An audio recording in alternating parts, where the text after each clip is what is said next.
پانی کے فوارے کی طرح پانی بہنا شروع ہو گیا۔ اوپر سے بارش کا پانی الگ، پوری زمین میں پانی ہی پانی نظر آنے لگا۔ حضرت نوح کی کشتی سمندر کی لہروں کی طرح کانٹے مارتے ہوئے اس پانی پر تیرنے لگی۔ کافر بھاگ بھاگ کر ادھر ادھر پناہ لینے لگے۔ قرآن میں اللہ فرماتے ہیں، بے شک ہم نے نشانی بنا کے باقی رکھا ہے۔ تمام واقعات اللہ نے عبرت بنا کے رکھے ہیں، کسے کسے جھٹلاؤ گے؟ آدم علیہ السلام کی وفات کے 1000 سال بعد پیغمبر نوح علیہ السلام اس دنیا میں تشریف لائے۔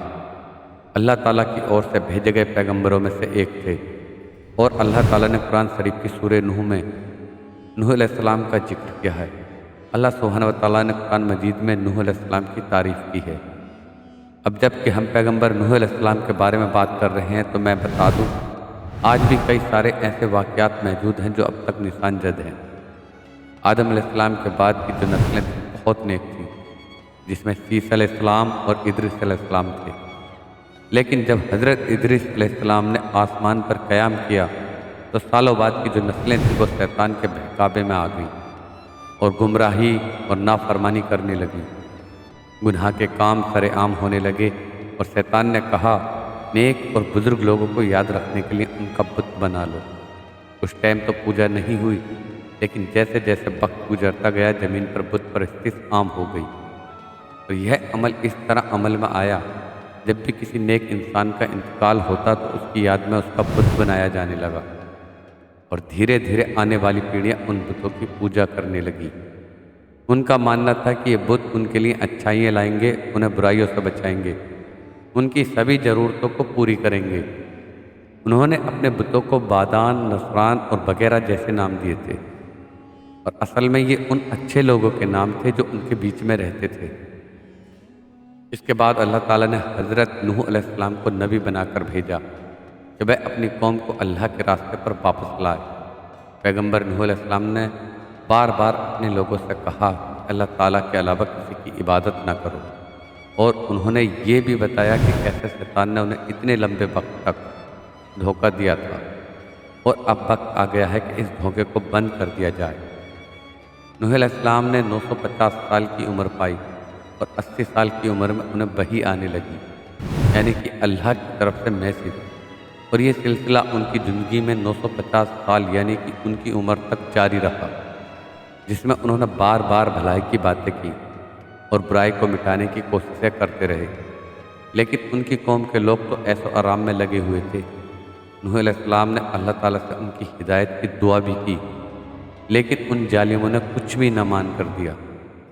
حضرت ابن عباس رضی اللہ تعالیٰ سے روایت ہے، فرماتے ہیں کہ کسی بھی پیغمبر نے اپنی قوم کی طرف سے اتنی تکلیفیں نہیں اٹھائیں جتنی نوح علیہ السلام کو اٹھانی پڑیں، اور وہ لوگ ہمیشہ حضرت نوح علیہ السلام کو دھمکی دیتے رہے، تم ان باتوں سے باز آ جاؤ اور ہمارے بتوں کو برا بھلا کہنا چھوڑ دو، ورنہ ہم تمہیں پریشان کر ڈالیں گے۔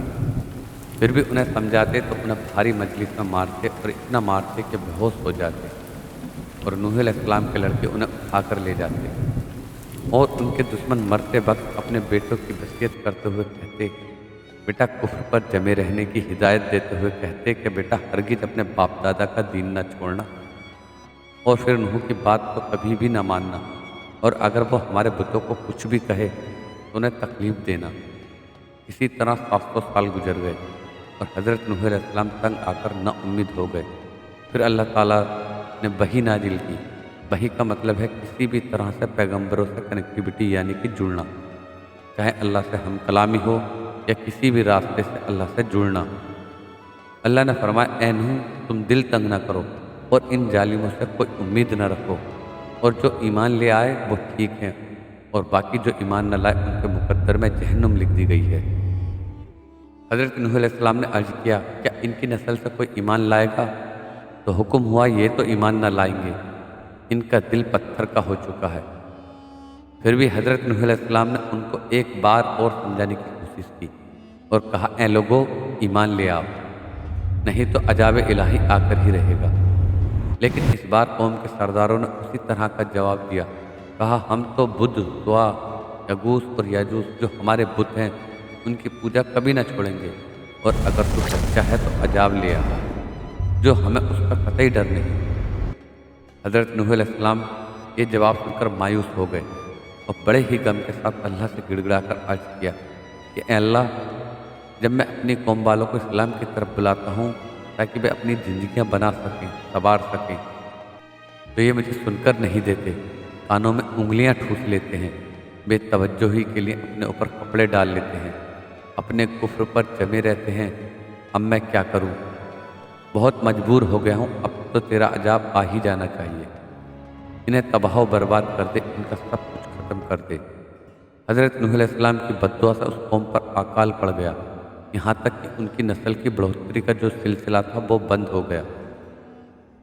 اس کے بعد اللہ کے حکم سے حضرت جبرائیل نے تاج کے پیڑ کو بونے کا حکم دیا، اور نوح علیہ السلام ایک پہاڑ پر رہتے تھے، ان کے آس پاس درخت نہیں تھے، نہ ہی پانی تھا۔ انہوں نے بہت سے درخت اگائے، اللہ تعالیٰ نے 20 برس میں انہیں کافی بڑے اور مضبوط بنا دیے۔ پھر اللہ ہی کے فرمان پر حضرت نوح نے ان پیڑوں کو کاٹا اور پہاڑ پر بیٹھ کر کشتی تیار کرتے رہے۔ لوگ جب نوح علیہ السلام کو کشتی بناتا ہوا دیکھتے تو ان کا بہت مذاق بناتے، کافر پہلے تو نوح علیہ السلام کو ستاتے رہے، جب کشتی بننے لگی تو یہ لوگ مذاق بنانے لگے، کہتے اے نوح، اب تم نبوت کا کام چھوڑ کر بڑھے بنے تھے، کیا پیغمبری کے کاموں سے تھک گئے ہو یا عقل ٹھکانے آ گئی ہے؟ لیکن ایک بات اب بھی سمجھ میں نہیں آ رہی، یہ جو تم کشتی بنا رہے ہو، پر پانی کہاں سے لاؤ گے جس میں کشتی چلے گی؟ حضرت نوح کہتے ہیں کہ تم اپنے عمل کے نتیجے سے غافل ہو، اس لیے ابھی تم اسے نہیں سمجھ پاؤ گے، اور جب تم پر بیتے گی تب تم بہت دیر کر چکے ہوگے۔ اور کہتے ہیں کہ ایسا مجنون ہے جو پہاڑ پر کشتی بنا رہا ہے۔ دھیرے دھیرے بہت محنت کے بعد ایک بہت بڑی کشتی تیار ہو گئی، اور ایک جگہ آتا ہے نوح علیہ السلام نے یہ کشتی 100 سال میں تیار کی۔ اس کشتی کی لمبائی 300 گز اور اونچائی 30 گز اور چوڑائی 50 گز تھی۔ ایک اندازے کے مطابق اس کشتی کی لمبائی 1 کلومیٹر بھی کہا جاتا ہے۔ لیکن حضرت نوح نے کشتی کو تیار کر لی، اس کے بعد حضرت جبرائیل علیہ السلام نے ہر جنس یعنی کہ ہر طرح کے جانور پر جوڑا جو زمین پر تھے، اسی طرح چرندے، پرندے، درندے، سبھی طرح کے جوڑے کشتی پر جمع کیے، اور حضرت نوح پر جو 82 لوگ ایمان لائے تھے وہ کشتی پر سوار ہو گئے۔ جب پوری طرح سے تیاری ہو گئی تب اللہ کا عذاب آنا شروع ہو گیا۔ عذاب اتنا بھیانک تھا کہ تنور سے پانی کے فوارے کی طرح پانی بہنا شروع ہو گیا، اوپر سے بارش کا پانی الگ، پوری زمین میں پانی ہی پانی نظر آنے لگا۔ حضرت نوح کی کشتی سمندر کی لہروں کی طرح کانٹے مارتے ہوئے اس پانی پر تیرنے لگی۔ کافر بھاگ بھاگ کر ادھر ادھر پناہ لینے لگے، لیکن انہیں پناہ کہاں ملتی۔ اور یہ بات کریں کشتی پر نہ سوار ہونے اور نہ ہونے والوں میں حضرت نوح علیہ السلام کی بیوی اور ان کا بیٹا کنعان بھی تھا۔ پوچھا اب کیا کرو گے؟ بولا پہاڑ پر پناہ لے لوں گا۔ حضرت نوح نے صاف صاف بتا دیا اس کا بھی کوئی فائدہ نہ ہوگا۔ اسی بیچ پانی کی ایک زوردار موج آئی اور اسے ڈبو دیا، وہ بچ نہ سکا۔ نوح علیہ السلام کو دکھ ہوتا ہے کہ اپنے بیٹے کو ڈوبنے کا۔ وہ اللہ تعالیٰ سے کہتے ہیں اے اللہ، تو نے مجھ سے وعدہ کیا تھا کہ میرے گھر والوں کو نجات عطا فرمائے گا، اور تو تمام حاکموں سے بہتر حاکم ہے، لہذا یہ ناممکن ہے کہ تیرا وعدہ پورا نہ ہو۔ اللہ نے فرمایا نوح، وہ تیرے اہل سے نہیں تھا، کیونکہ وہ کافر تھا اور کفر نہ سبب کو ختم کر دیتا ہے۔ اللہ نے نوح علیہ السلام سے فرمایا کہ آپ ہرگز وہ چیز نہ مانگیں جس کا آپ کو علم نہیں۔ نوح علیہ السلام یہ بات سمجھ گئے اور وہ جان گئے اللہ انصاف کرنے والا ہے، اس کے انصاف سے بڑا کوئی نہیں۔ نوح علیہ السلام فوراً اللہ سے توبہ کی، فرمایا اے میرے پاک پروردگار، میں تیری ہی پناہ چاہتا ہوں، اور اس واسطے کہ تجھ سے بہ مانگوں جس کا مجھے علم نہیں، اور تو مجھے نہ بخشے گا اور مجھ پر رحم نہ کرے گا تو میں خرابی والوں میں سے ہو جاؤں گا۔ نوح علیہ السلام کو اپنی غلطی کا احساس ہونے پر فوراً توبہ کر لیتے ہیں۔ دوستو، بے شک اللہ انصاف کرنے والا ہے۔ یاد رکھنا، ایک نبی جو اپنے بیٹے کو نہ بچا سکے تو تم لوگ یہ خیال چھوڑ دو کہ کوئی تمہیں بخشوا لے گا، کیونکہ اگر تم نے کسی کے ساتھ برا کیا ہے، جب تک تمہیں سزا نہ مل جائے تب تک اس کے ساتھ انصاف نہیں ہوگا۔ جب تمہیں سزا ملے گی تب اس کا انصاف ہوگا، اور اللہ تو انصاف کرنے والا ہے۔ دوستو، اگر آپ ہمارے چینل پر نئے ہو تو پلیز ہمارے چینل کو سبسکرائب کر لینا۔ بات کر رہے ہیں نوح علیہ السلام کی 40 دن تک زور و بارش ہوتی رہی، زمین کے اندر سے پانی ابلتا رہا، کشتی پر سوار لوگوں کے علاوہ جتنے بھی انسان، پیڑ پودے، باغ بغیچے اور ان کے سر کے سب ڈوب گئے۔ کشتی پر سوار لوگ اللہ پر ایمان رکھتے تھے اور اس کی رحمت کی امیدیں رکھتے تھے، پھر بھی کبھی کبھی پریشان ہو جاتے تھے کہ کہیں کشتی نہ ڈوب جائے۔ نوح علیہ السلام اور ان کے ساتھی بچے رہے، باقی سب غرق ہو گئے اور 6 مہینے تک اس کشتی پر ہی سوار رہے، اور آخرکار اللہ کے حکم سے طوفان رک گیا۔ اللہ نے زمین کو حکم دیا کہ وہ سارا پانی نگل جائے، اور زمین سارا پانی نگل گئی۔ زمین خشک ہو گئی، کشتی ایک پہاڑ پر جا کر ٹھہر گئی۔ اب ان کو حکم ہوا کہ وہ کشتی سے اتر جائیں، اور آپ سب پر برکت نازل ہوگی اور ان نسلوں پر جو آپ سے پیدا ہوں گی۔ پھر نوح علیہ السلام کی اولاد کی آگے کی نسل شروع ہوئی۔ زمین میں ان کی اولاد کے علاوہ کسی اور کی نسل باقی نہ رہی، کیونکہ اللہ آپ کی نسل سے ہی آگے کی نسل شروع کرنا چاہتا تھا۔ اس لیے باقی جو انسان تھے ان میں ایک بیماری ہو گئی اور سب دھیرے دھیرے فوت ہو گئے، اور کشتی کے سارے جانوروں کی نسلیں بھی یہیں سے پھر پیدا ہوئیں۔ نوح علیہ السلام کے 3 بیٹے تھے، سام، حام اور یاو، جن میں دنیا کی نسلیں آگے بڑھیں اور 40 برسوں میں ہزاروں شہر آباد ہو گئے۔ عرب، سیریا، فارس اور عراق کے لوگ سام کی اولاد ہیں، اور سام کی اولاد گندم رنگ کی تھی، اور حام کی اولاد کالی رنگت کی تھی۔ افریقہ، آسٹریلیا، انڈیا، ایجپٹ اور سوڈان کے لوگ حام کی اولاد ہیں۔ گوری رنگت کے لوگ یاف کی اولاد ہیں۔ China, Japan, Korea, Europe, English country کے لوگ یاف کی نسل ہیں۔ ایک دن جبرائیل اور اسرائیل علیہ السلام نے حضرت نوح علیہ السلام سے پوچھا، ایک لمبی عمر پانے کے باوجود تم نے اس دنیا کو کیسا پایا؟ نوح علیہ السلام نے کہا، دھوئیں جیسا، ایک جگہ سے چل کر دوسری جگہ نکل آیا۔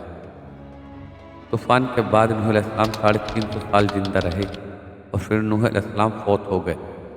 نوح علیہ السلام کی کشتی آج بھی موجود ہے۔ ریسرچ نے ترکی میں اس کشتی کو ڈھونڈ لیا ہے۔ قرآن میں اللہ فرماتے ہیں، بے شک ہم نے نشانی بنا کے باقی رکھا ہے۔ تمام واقعات اللہ نے عبرت بنا کے رکھے ہیں، جسے کسے جھٹلاؤ گے؟ دوستو، اس واقعے میں بہت سی نصیحتیں ہیں، اور ہے کوئی اس واقعے سے نصیحت حاصل کرنے والا؟ دوستو، پھر ملتے ہیں ایسے ہی نئے واقعات کے ساتھ، تب تک کے لیے شکریہ۔